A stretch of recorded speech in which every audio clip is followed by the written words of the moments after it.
My cousin falsely accused me of sexual assault. My parents gave her my $35,000 without questioning. But years later, an anonymous email exposed her confession, and my family was destroyed by the truth. I'm 21 years old. I work at a tech company doing technical support, and 3 months ago, my life completely changed when I received an email that basically confirmed what I always knew, but nobody believed me about. I don't even know where to start with this story, honestly, because it's so messed up that sometimes I can't even believe it happened to me. But I guess I have to start at the beginning. When I was 18 years old and about to start college, excited because I had saved up with my parents for my education. I had like $35,000 in my college fund, and I thought my life was going to be normal, study, graduate, get a good job, the typical stuff we all plan at that age. My cousin Cassidy was 22 at the time, 4 years older than me, and she had always been kind of complicated. I mean, we weren't super close, but we didn't have problems either. She was just my cousin, and that was it. Her dad, my uncle, is my mom's younger brother, and he had been raising Cassidy alone since she was like 8 years old, because her mom basically abandoned them. She left with another guy and never came back. So my uncle did everything he could to give Cassidy a good life. He paid for her education, bought her a car when she turned 16, like he really sacrificed himself for her because he wanted her to have everything she needed. But turns out when Cassidy turned 18, my uncle told her he wasn't going to keep paying for everything anymore, that she had to start working and contributing. And that's when all the drama started because Cassidy didn't want to work. She wanted her dad to keep paying for her entire college tuition, the car, the apartment, everything. And my uncle simply said no, that she was an adult now and had to start being responsible. I remember perfectly the day she came to my house. It was like mid-June. It was horribly hot, and I was in my room playing video games with my headphones on when my mom yelled at me that Cassidy was downstairs and wanted to talk to me. I went down and she was in the living room. She looked super upset, like she had that angry face people make when they're about to explode, and she started telling me about the whole fight she had with my uncle, that her dad was selfish, that he didn't understand how hard it was to study and work at the same time, basically complaining for like half an hour nonstop. I listened to her, I guess, but honestly, I didn't know what to tell her because the truth is, I agreed with my uncle. I mean, 22 years old is pretty old enough to start fending for yourself, right? So when she asked me what I thought, I told her something like, "Well, look, Cassidy, I think your dad has a point. Maybe you could get a part-time job and pay for your own expenses. A lot of people do it and it's not that terrible." And she looked at me like I had slapped her. She went quiet for a moment and then said something like, "I can't believe you're against me too." And she left the house, slamming the door so hard, it made the windows shake. The next day, I got a call from my mom when I was at a friend's house. She told me I had to come back immediately, that it was a family emergency, and I thought someone had died or something because her voice sounded super serious and even scared. I got to my house running, literally running from the bus stop, and when I walked in, both my parents were sitting in the living room with faces I had never seen on them, like a mixture of anger and disappointment and disgust. And my dad got straight to the point. He asked me if I had been alone with Cassidy the day before, and I said yes. That obviously I had been because she came to visit us and we talked in the living room, and then my mom started crying, and my dad told me the words that basically destroyed my life. He said that Cassidy had called them that morning saying that I had tried to sexually assault her, that I had forced her to kiss me, and that I tried to touch her inappropriately when we were alone. I couldn't even process what I was hearing. I swear I felt like someone had hit me in the stomach with a baseball bat. I just stood there unable to even breathe properly while my dad kept talking, saying they had evidence, that they checked the security cameras at the house because yes, my parents had cameras at the entrance and in some common areas, and you could clearly see Cassidy leaving the house crying and upset. I tried to explain to them what really happened, that she was only angry because I told her she should work, that I never touched her, that we weren't even that physically close, but my mom just kept crying, and my dad looked at me with so much hate that I felt like I was going to throw up. And then he said something I'll never forget. He said, "I thought I raised you better. I thought you were different, but I see I was completely wrong about you." The next few days were an absolute nightmare. My parents basically treated me like I was a criminal. They barely spoke to me, and when they did, it was only to say hurtful things. My mom couldn't even look me in the eyes, and my dad, every time he passed by my room, would mutter things about how they were going to send me away. A week later, they sat me down again and told me their decision, that they had decided to give my entire college fund to Cassidy as compensation for the trauma I caused her. Can you believe it? And that they were going to send me to live with my great-uncle in Iowa, a horrible guy who basically hated everyone and who had serious anger issues. But according to my parents, it was what I deserved. They also told me I had to cut all contact with my friends, that I had to delete all my social media, that I basically had to disappear from my previous life because they didn't want me to keep causing problems, or something like that, as if I was the one who had done something wrong. They sent me to Iowa with a suitcase of clothes and literally nothing else. They didn't even let me take my laptop or my phone. They bought me a basic phone, one of those that only work for calls and texts, no internet or anything, and they told me I could only use it for emergencies.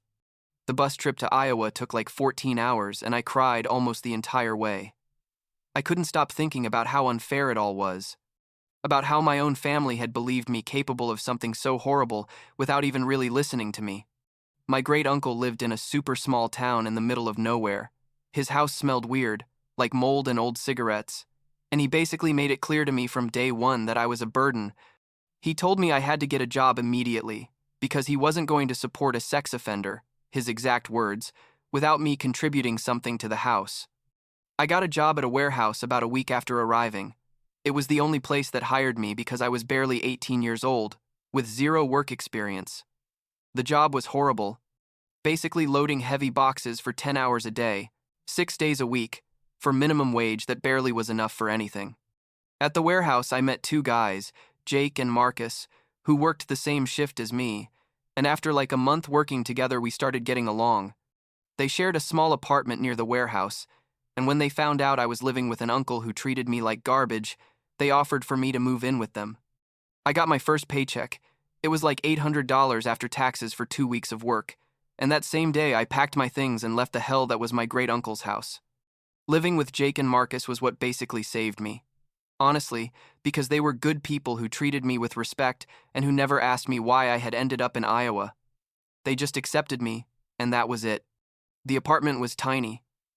I slept on the living room couch, but I didn't care because at least it was a space where I felt safe and where I could be myself. During the next 3 years, I worked my ass off literally to exhaustion. I started at the warehouse, but later I switched to a customer service job at a store.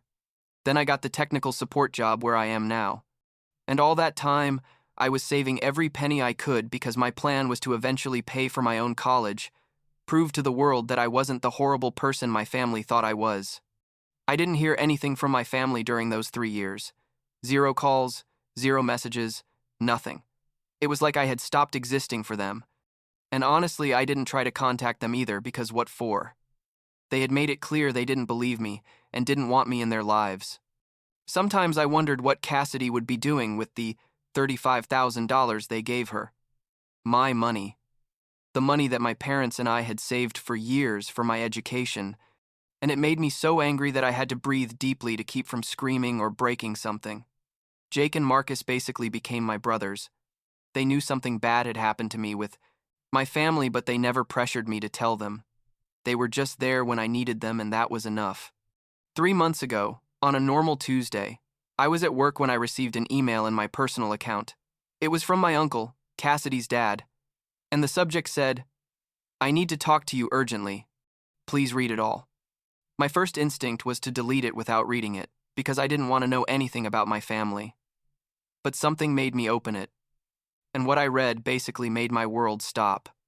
My uncle wrote that Cassidy had been diagnosed with pancreatic cancer 6 months ago, that it was terminal stage, and the doctors gave her only weeks to live, and that in her last days she had confessed everything, that nothing ever happened between her and me, that she had lied completely because she was angry at me for not supporting her in her fight with her dad, and because she thought that if she accused me, my parents would give her money, which obviously worked because they gave her my entire college fund.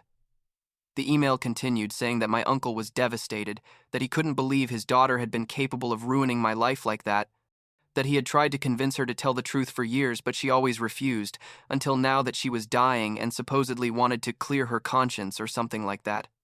My uncle asked me for forgiveness over and over, said that he had also failed me because he should have suspected something when Cassidy suddenly had all that money, and instead of using it for college, she used it to go traveling for a whole year. Like she went to Europe and Asia and basically spent it all on expensive hotels and restaurants and shopping.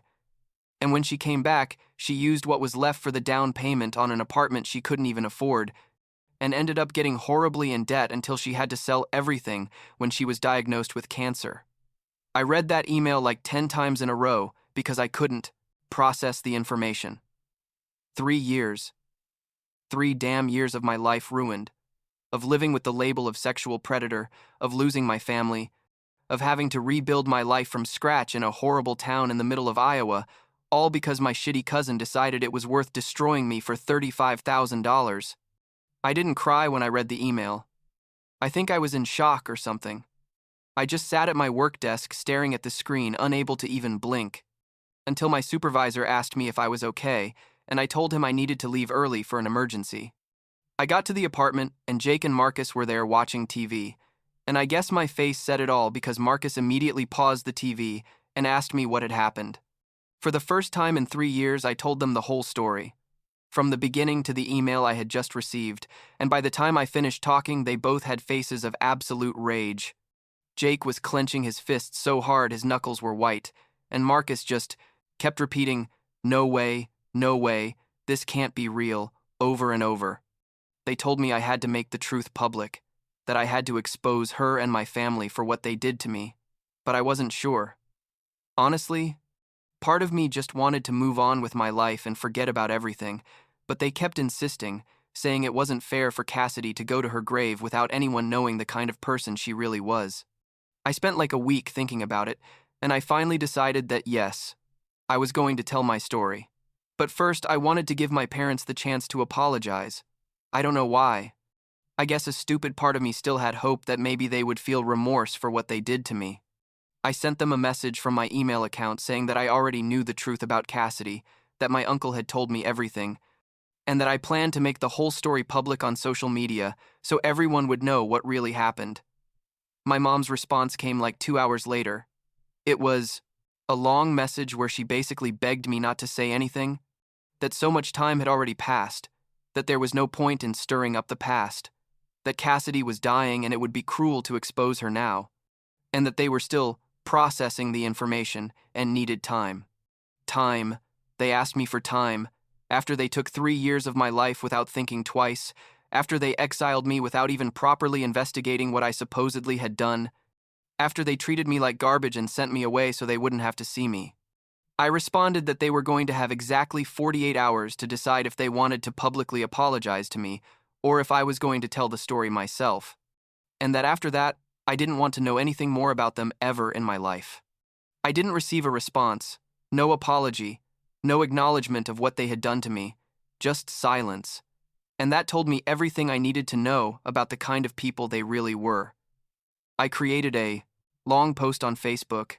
Yes, I went back to creating an account after 3 years without social media, where I told absolutely everything, with dates, with details, with screenshots of my uncle's email, everything, and I published it in public mode so anyone could see it. In the first 2 hours, the post had like 300 reactions and 150 comments, mostly people who had gone to school with me, old friends who didn't know what had happened to me because I disappeared from one day to the next, and everyone was absolutely outraged.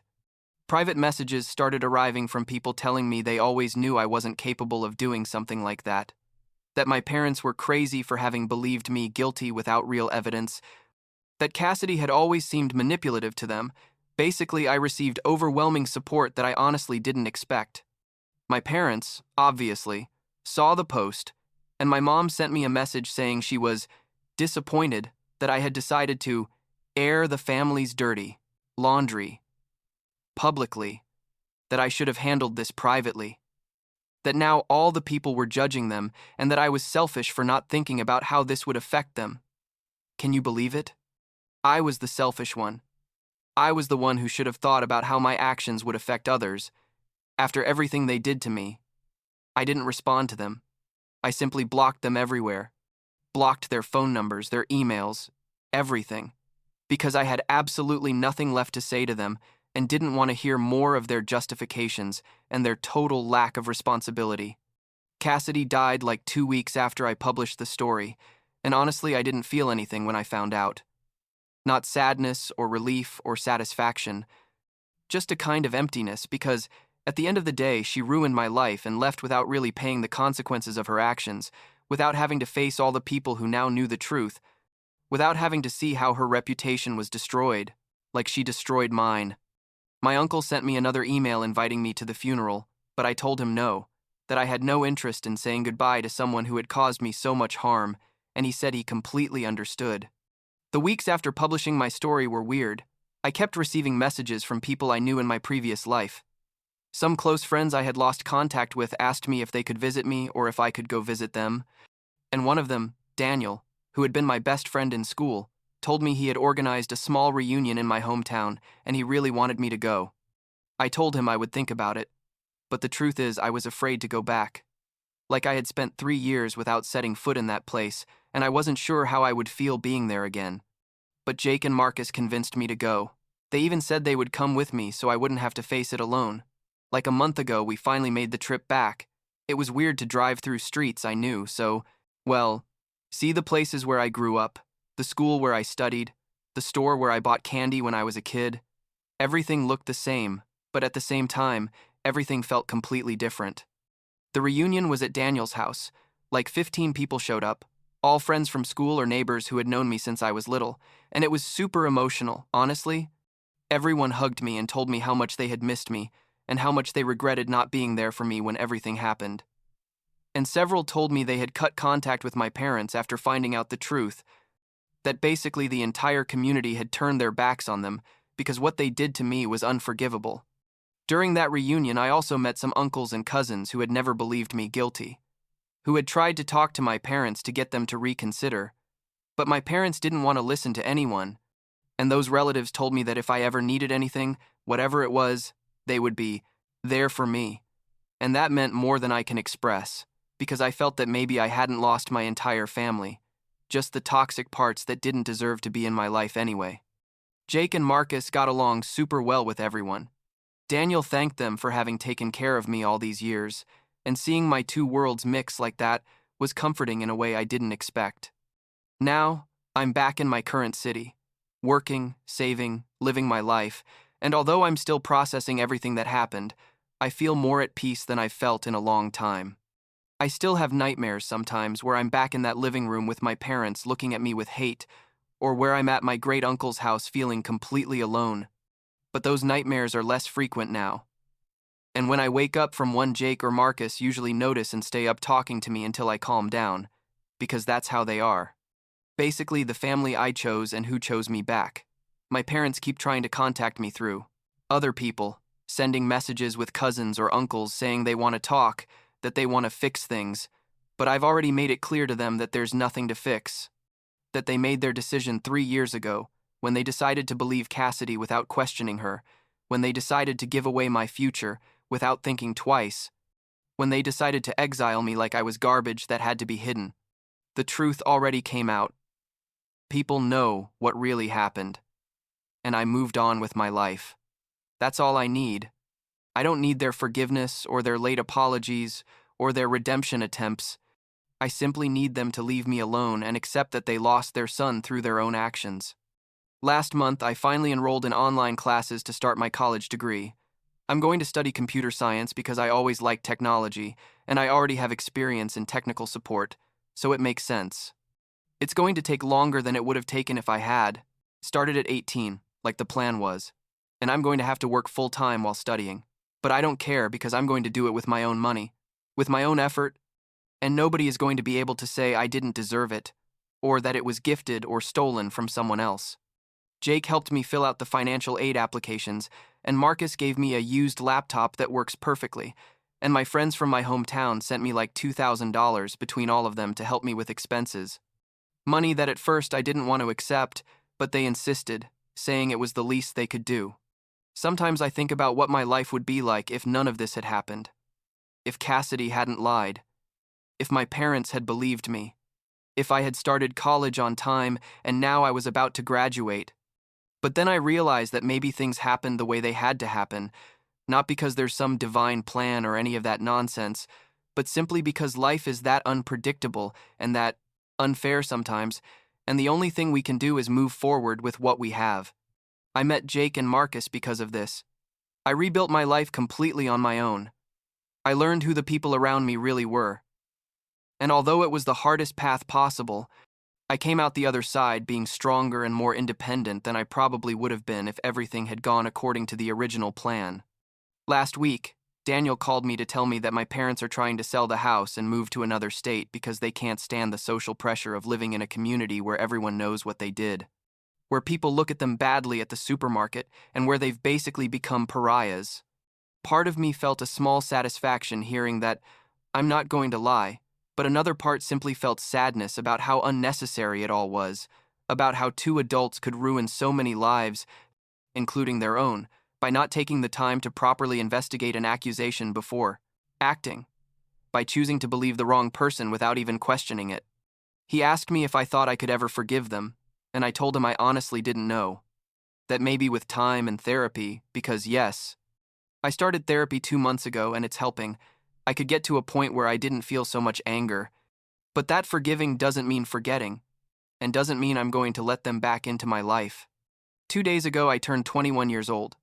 It was the first time in 3 years that I celebrated my birthday, surrounded by people who love me and support me. Jake and Marcus threw me a small surprise party at the apartment. They invited some coworkers, and even Daniel drove 6 hours to be there. And when I blew out the candles on the cake, a homemade, kind of lopsided cake that Marcus tried to make, and that tasted weird, but that I ate happily anyway, and everyone sang happy birthday off-key, I realized that this weird and unconventional family that I built from broken pieces is all I need. It's more real and more valuable than any blood tie I had before, because they chose me and I chose them, and that means infinitely more than simply sharing DNA with someone.